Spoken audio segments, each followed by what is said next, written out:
Duh, aku lagi head terus sakit banget lagi kerangku. Kamu mau tahu? Oh. Dia simak SP kita. Ayo. Perkenalkan, kami dari B3. Pada kesempatan kali ini, kami akan mempresentasikan student project kami yang berjudul Dynamic Histology of the Uterine Endometrium, Glandular and Stromal Changes in the Proliferative and Secretory Phases. Selamat menyaksikan! Baik, halo semuanya, perkenalkan nama saya Niputu Tias Hadinya Permasi dengan 3 digit yang terakhir saya adalah 074. Di sini saya membawakan terkait tentang latar belakang dari SP kami. Oke, kita semua tahu salah satu komponen penting sistem reproduksi wanita ialah endometrium, lapisan mukosa rahim yang berubah setiap bulan selama siklus menstruasi. Di bawah pengaruh hormon estrogen dan progesteron, endometrium beregenerasi dan melalui fase proliferatif serta sekretori untuk mempersiapkan implantasi. Menurut Global Burden of Disease 2021, terdapat 22,28 juta kasus endometriosis dengan prevalensi 1023,8 per 100.000 wanita, menegaskan pentingnya penelitian endometrium dari aspek klinis dan juga patologis. Terima kasih. Om Swastiastu, perkenalkan nama saya Angela Kasanta dan pada kesempatan kali ini saya akan menjelaskan terkait rumusan masalah dari tugas kita ini. Pertama adalah bagaimana karakteristik perubahan histologi kelenjar glandular dan stroma endometrium selama masa proliferasi. Yang kedua adalah bagaimana karakteristik perubahan histologi kelenjar glandular dan stroma endometrium yang terjadi selama fase sekretori dalam siklus menstruasi.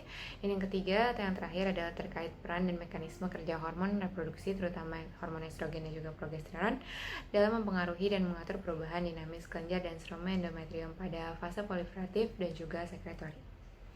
Perkenalkan, nama saya Angela Kasanta dengan 3 digit NIM terakhir 058 dan pada kesempatan kali ini saya akan menjelaskan terkait tujuan penulisan. Dalam penulisan ini terdapat beberapa tujuan dari rumusan masalah yang akan dicapai dalam beberapa poin. Yang pertama adalah mendeskripsikan dan menjelaskan karakteristik perubahan histologi pada struktur kelenjar, glandular, dan juga stroma dari endometrium selama fase proliferasi. Yang kedua adalah mendeskripsikan dan menjelaskan karakteristik perubahan histologi pada struktur kelenjar dan stroma endometrium selama fase sekretori. Dan yang terakhir adalah menganalisis dan menjelaskan mekanisme peran hormon estrogen dan progesteron dalam memicu perubahan dinamis pada kelenjar stroma endometrium di kedua fase tersebut. Baik, selanjutnya adalah terkait manfaat penulisan. Yang pertama adalah manfaat bagi mahasiswa atau bagi penulis, yakni untuk memenuhi kewajiban tugas untuk student project blok biomedik 1 fase 2, dan juga untuk meningkatkan pemahaman dan penguasaan materi terkait anatomi, fisiologi, khususnya histologi dinamis sistem reproduksi wanita, khususnya siklus perubahan pada endometrium. Dan kedua, yaitu bagi institusi dan akademisi, yakni untuk menyediakan sumber referensi maupun bahan bacaan tambahan terkait histologis endometrium dan perubahan dalam siklusnya. Perkenalkan, nama saya Aulia Aiman dengan 3 digit yang terakhir 060. Sini saya akan menjelaskan mengenai anatomi uterus. Jadi uterus itu memainkan peran penting dalam menstruasi, kehamilan, dan persalinan. Uterus sendiri dibagi menjadi 3 bagian utama. Yang pertama itu fundus, merupakan bagian atas uterus yang lebar dan melengkung, tempat tuba falopi terhubung. Yang kedua, ada korpus atau badan dari uterus, itu bagian utama uterus yang dimulai tepat di bawah tuba falopi dan berlanjut ke bawah dan semakin menyempit. Yang ketiga adalah cervix, itu bagian terendah uterus dengan panjang sekitar 2 inci yang berbentuk tubular dan membuka ke vagina. Uterus juga dibagi menjadi beberapa lapisan. Yang pertama, serosa atau perimetrium. Itu lapisan luar yang terbuat dari sel epitel. Lapisan ini menutup uterus dan memungkinkannya untuk bergerak dengan mudah di dalam panggul. Yang kedua ada myometrium, merupakan lapisan tengah yang tebal dan terdiri dari jaringan otot polos. Myometrium mengembang selama kehamilan untuk menampung bayi yang sedang tumbuh dan berkontraksi selama persalinan untuk mendorong bayi keluar. Yang terakhir itu ada endometrium, merupakan lapisan dalam yang melapisi uterus. Lapisan ini menebal setiap bulan untuk mempersiapkan kehamilan dan meluruh atau terjadi pelepasan lapisan endometrium selama menstruasi jika tidak terjadi pembuahan. Jadi yang terakhir itu organ panggul internal pada wanita juga menerima suplai saraf dari sistem saraf otonom, sistem saraf simpatik, dan parasimpatik. Sekian dari saya, terima kasih. Hai, perkenalkan nama saya Komamas Kilonanda Praba dengan 3 NIM digit terakhir saya itu 056 dan hari ini saya akan menjelaskan fisiologi of uterus, di mana uterus dibagi menjadi 3, yaitu ada endometrium, perimetrium, dan myometrium. Endometrium adalah bagian di mana lapisan ini merangsang hormon sehingga terjadi penebalan pada uterus sehingga mempersiapkan fase kehamilan. Lalu jika tidak terbuahi maka akan meluruh. Yang kedua ada myometrium. Myometrium adalah bagian yang berkontraksi sangat kuat pada saat kehamilan, persalinan, dan menstruasi. Lalu yang ketiga ada perimetrium. Perimetrium adalah bagian serosa lateral di mana berfungsi sebagai penopang uterus untuk diam pada tempatnya. Sekian dari saya, terima kasih. Baik, perkenalkan saya Okta Dharma dengan 3 digit yang terakhir 062. Jadi di sini saya akan menjelaskan tentang histologi dari endometrium. Jadi endometrium itu adalah lapisan paling dalam dari rahim yang sangat penting dalam siklus menstruasi dan juga kehamilan. Lapisan endometrium itu disusun dari 2 bagian utama. Yang pertama adalah epitel di bagian permukaan dan juga stroma di bagian bawahnya. Bagian epitel ini itu terdiri dari sel kolumnar sederhana dan terdiri dari 2 jenis, yaitu yang pertama adalah sel bersilia, yaitu sel yang mempunyai rambut halus di permukaannya. Fungsinya ini untuk menggerakkan cairan dan sel telur ke arah layar rahim atau serviks. Yang kedua adalah sel sekretori, yaitu sel yang menghasilkan cairan yang kaya akan glikogen. Fungsinya itu untuk apa? Fungsinya itu untuk menjaga agar rahim itu tetap lembab dan juga menyediakan nutrisi awal bagi embrio kalau setidaknya itu terjadi pembuahan. Di bawah epitelnya ada lapisan stroma, yaitu jaringan ikat longgar yang menjadi penopang bagi seluruh lapisan endometrium. Di sini itu banyak terdapat sel fibroblast yang membentuk jaringan baru, dan juga terdapat sel imun seperti makrofag dan juga uterine natural killer atau UNK yang berfungsi untuk melindungi rahim dari infeksi, serta kelenjar tubular sederhana yang akan aktif memproduksi cairan selama siklus menstruasi. Sekian, terima kasih. Om Swastiastu, perkenalkan saya Pati Satyadin dengan 3 digit NIM terakhir saya 072. Di sini saya akan menjelaskan tentang histologi endometrium, di mana endometrium dibagi menjadi 2 lapisan. Yang pertama yaitu stratum fungsional, yang kedua yaitu stratum basalis. Stratum fungsional akan mengalami perubahan siklik dan meluruh saat menstruasi, serta stratum basalis akan tetap bertahan dan berfungsi sebagai lapisan regeneratif. Selain itu, endometrium memiliki vaskularis kompleks melalui arteri, spiral, dan arteri lurus yang mendukung suplai darah, serta memainkan peran penting dalam proses implantasi embrio. Halo semuanya, perkenalkan nama saya Kadek Fanny Talsmana dengan digit NIM terakhir saya adalah 066. Di sini saya akan menjelaskan mengenai 2.3 yaitu fase proliferatif atau proliferasi. Di mana fase proliferasi ini adalah proses pembelahan sel aktif yang terjadi pada endometrium setelah dari menstruasi itu berakhir. Di mana dari awal penyebabnya itu adalah akhir dari siklus menstruasi tersebut, di mana ketika lapisan fungsional endometrium itu telah luruh dan menjadi sangat tipis, di mana tujuan dari proliferasi tersebut adalah untuk memperbarui atau meregeneratif dari lapisan fungsional rahim yang menipis. Jadi proses ini kapan terjadi? Proses ini terjadi pada hari ketiga sampai hari ketujuh siklus, di mana permukaan endometrium yang dibentuk kembali dan juga endometriumnya yang awalnya tipis, sempit, lurus, dan stromanya padat. Seiring waktu, kelenjar itu akan membesar, sel-selnya menjadi kolumnar, dan juga stromanya serta kelenjar mengalami pembelahan sel yang cepat atau disebut juga dengan proliferasi tersebut. Nah, lanjut kepada 2.3.1. Di sini saya akan melanjutkan mengenai atau menjelaskan mengenai hormon atau analisis hormon yang terjadi pada fase proliferatif. Di mana sebelumnya kita mengetahui bahwa endometrium itu adalah lapisan lendir yang melapisi bagian dalam rahim, yang fungsinya termasuk memastikan implantasi dan perkembangan embrio itu sendiri. Di mana fase proliferatif juga atau disebut juga sebagai fase folikuler ditandai dengan peningkatannya produksi estrogen, di mana beberapa hormon yang penting dalam proliferasi ini, yang pertama adalah Follicle Stimulating Hormone atau FSH, di mana hormon ini yang merangsang pertumbuhan folikel atau kantung yang mengandung oosit primer di dalam ovarium. Yang kedua adalah Luteinizing Hormone atau LH, di mana hormon yang merangsang pelepasan oosit sekunder dari folikel yang pecah dan membentuk corpus luteum atau jaringan sementara yang menghasilkan progesteron, di mana hormon LH ini mempertahankan produksi estrogen itu yang diperlukan untuk proliferasi.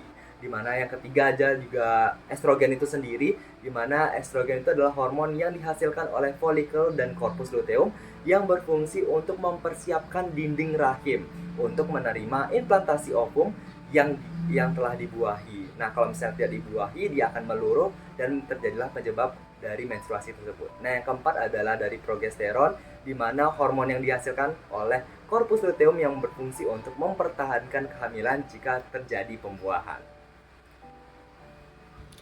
Baik, saya Daniel Natama dengan 3 terakhir digit misalnya itu 050.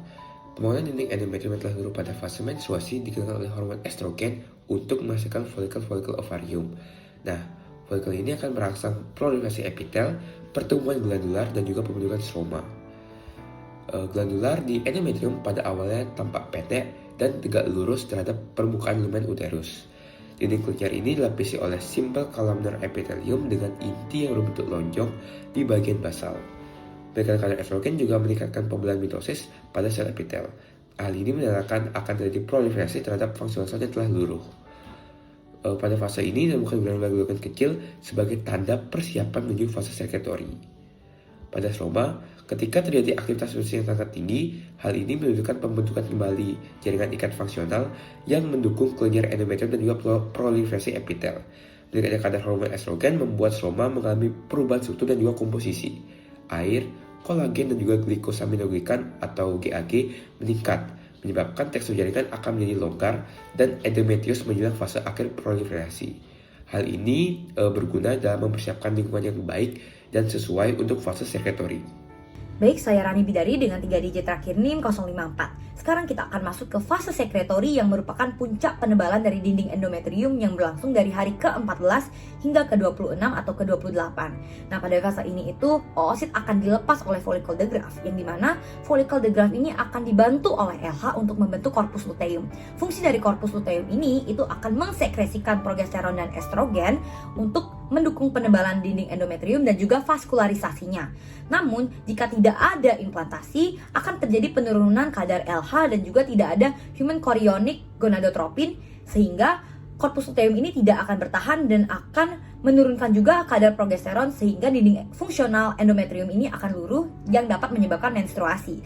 Namun, jika ada implantasi, embrio yang terimplantasi ini akan menghasilkan human chorionic gonadotropin yang dapat mendukung dan mempertahankan fungsi corpus luteum ini sehingga dinding endometrium tetap terjaga. Nah, hormon yang terlibat pada fase sekretori ini memang didominasi oleh progesteron, yang dimana progesteron ini memicu perubahan juga pada glandular dan juga stromal, dimana pada glandular itu dia akan bentuknya lebih berkelok atau tortusa, sedangkan pada stromal ini dia akan mengalami predesidualisasi dan juga edema interstisial. Sedangkan estrogen ini juga akan mendukung kinerja dari progesteron. Nah, untuk luteinizing hormone atau LH dan juga human chorionic gonadotropin ini akan memengaruhi keberlangsungan dari corpus luteum apabila terjadi implantasi ataupun tidak terjadi implantasi. Sekian, terima kasih. Saya Niputu Dila Yolanda Parka dengan 3 digit NIM terakhir 052. Pertama-tama saya akan menjelaskan terkait dengan keadaan stroma pada fase sekretori, yang mana ditandai dengan adanya edema stromal superficial yang menyebabkan endometrium itu menebal. Kemudian terjadi proses desidualisasi yang membentuk sel-sel desidual yang dapat dilihat pada gambar berikut. Kemudian digambarkan pula adanya pembesaran fibroblast pada sel stroma dan juga pada retikulum endoplasma bagian kasarnya. Kemudian disekresikan pula faktor angiogenik seperti VEGF yang memicu perpanjangan dan juga pembentukan struktur berkelok-kelok pada arteri spiralis. Sedangkan pada bagian glandularnya sendiri dapat dilihat pada gambar berikut, yang mana tanda X menunjukkan keadaan glandular sedangkan tanda panah menunjukkan arteri spiralisnya. Pada keadaan glandular akan muncul vakuola subnuklear yang mengandung glikogen. Vakuola ini akan mulai bergerak ke arah lumen saat proses sekretori ini memasuki fase pertengahan. Kemudian progesteron itu akan memicu glikogen ke dalam lumen untuk menutrisi embrio jika implantasi terjadi. Dan saat progesteronnya menurun, maka katalisator degradasi sel stroma seperti matriks metaloproteinase itu akan diaktifkan sehingga struktur fungsionalis dari endometrium akan meluruh pula. Perkenalkan, saya Sang Ayu Putu Gita Karisma Putri dengan 3 digit NIM terakhir 068. Jadi endometrium ini mengalami perubahan siklus yang sangat krusial bagi seorang wanita. Pada fase proliferatif, estrogen mendorong pertumbuhan kelenjar dan stroma. Pada fase sekretori, progesteron mendorong diferensiasi dari endometrium sehingga siap dalam menerima implantasi embrio. Namun gangguan histologis dapat mengganggu fungsi ini. Terdapat 3 contoh gangguan yang saya berikan. Yang pertama adalah endometriosis, di mana jaringan endometrium itu tumbuh di luar rahim yang menyebabkan resistensi progesteron, nyeri pelvis, dan juga infertilitas.